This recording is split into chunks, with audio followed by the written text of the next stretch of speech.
Hey, how's it going? I'm Levi. This is my first ever channel on YouTube, Hunting in Missouri. I hunt in Missouri, but I believe every form of hunting happens in some form of misery, and those easy hunts are the less memorable hunts. Those tough hunts in the cold, rain, hot heat, whatever, creates the best hunting memories.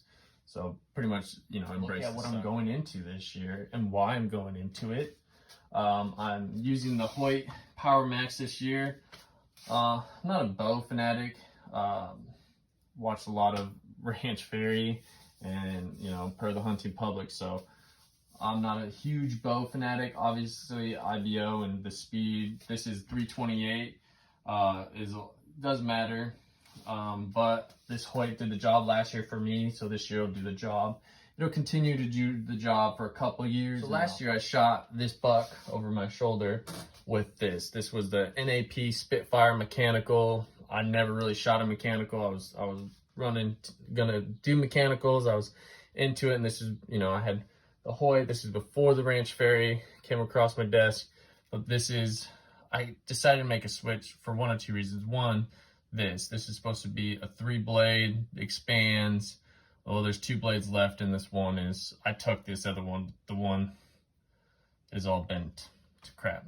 So I needed to find new arrows because one, I was, out of arrows. I had Robin Hooded one, lost one, so that was 3 out of commish. This was making 4, so I only had 2 left.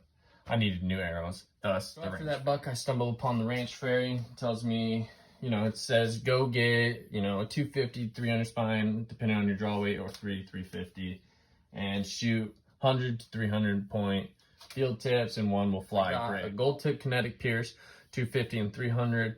Ran it with the 250 in the field point and the standard insert outsert system, and that's what I ran. It was about 595 grains, 19% FOC. I'll show you the cutthroat broadhead I ran with it, single bevel, and it did amazing. It shot amazing. I did have to drop my bow weight from 70 to 64 pounds because I went with the 300 spine, and it ran amazing. Shot a doe. Shown in the picture there is how deep that arrow went into the ground after it had passed through that doe. So that just shows you exactly how great that arrow ran. This arrow ran with that 250 grain cutthroat. This is that 250 grain cutthroat broadhead, single bevel, right bevel, because my fletchings are to the right. What I forgot to mention was I ran a 3-fletch system, 4-fletch system this year, which proves to be more effective with these single bevels. I shot them today, field points and the broadhead flies just symmetrically. Spined up this year. I'm running this year 250 spine, Apollo, 204 diameter over the 166. I really find no difference between micro diameter, mid diameter, standard diameter. Because I run the 250 spine, I'm able to push my draw weight to max, which is 70 pounds, which I love. More velocity, more mass equals more kinetic energy. Everything, you find all that on the Hunting Public's channel with the recent video with Ranch Fairy, and they go into kinetic energy, momentum, whole 9 yards. Love it. Works for me out here. I can run, this is a 707 grain arrow. I can run this because I'm not shooting, 60 yards at an elk. I'm shooting 30 yards and in at a whitetail. So shot that buck at 19 yards. Shot the doe with the gold tip, 595 grains at 30 yards. So it works for me out here. I obviously wouldn't run such a heavy arrow out west. I would run a lighter, mid-sized arrow, 550s. But I would still run probably a cutthroat, structural integrity, and a single bevel. Single bevel has proven to rotate on impact. It's in the slow-mo videos. Mechanicals, you're gonna lose a bunch of kinetic energy upon impact. This, because it's 707 grains, it's gonna retain more kinetic energy downrange, and upon impact it's going to lose less.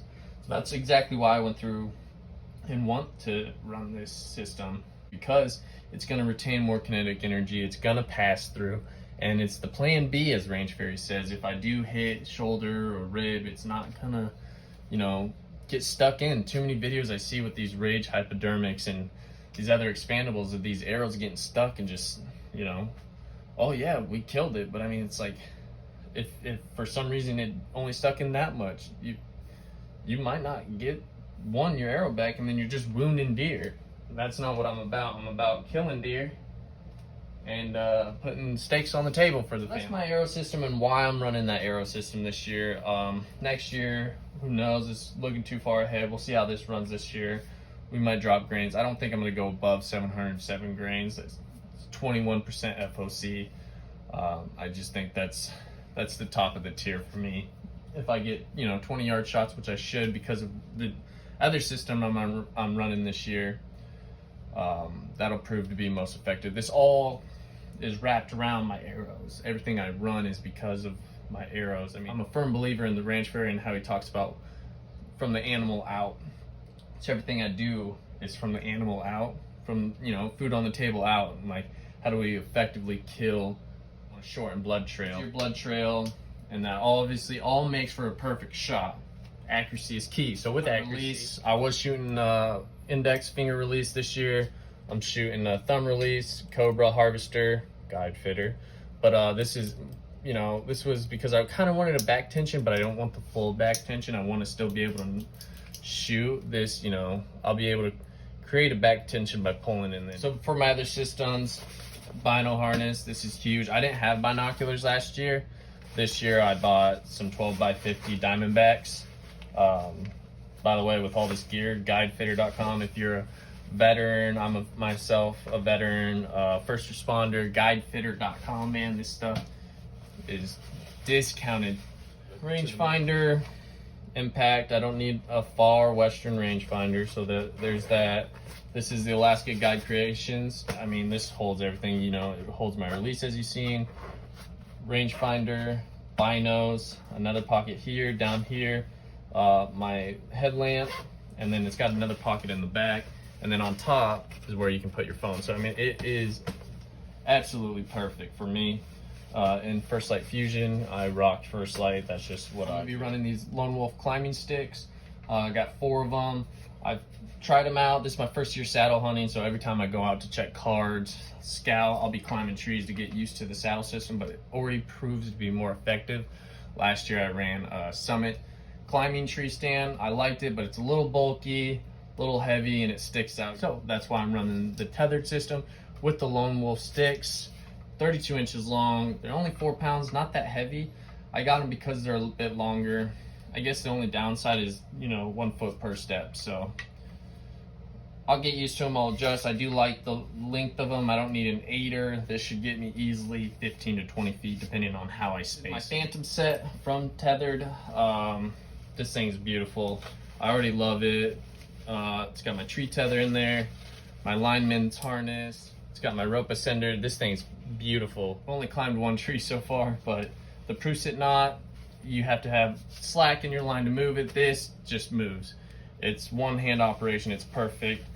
This Phantom seat is very nice. This haulers, each side carries 2 of these ropes for my Lone Wolf sticks.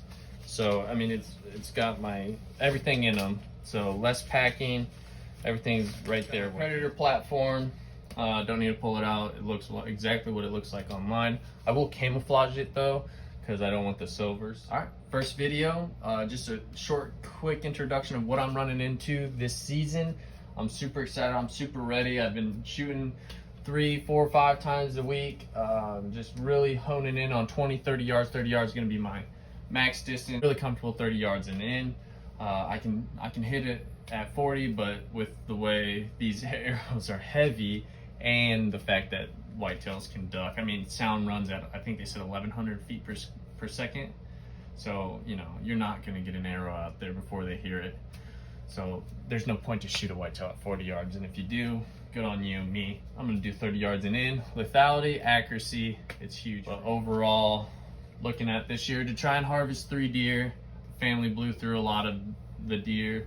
So, and that was 2 deer last year. So this year, our goal is 3 deer, some early season doe, some bucks, a rifle buck. So I'm excited for this journey. I'm gonna get me a camera so I can film these hunts and just look back on all this.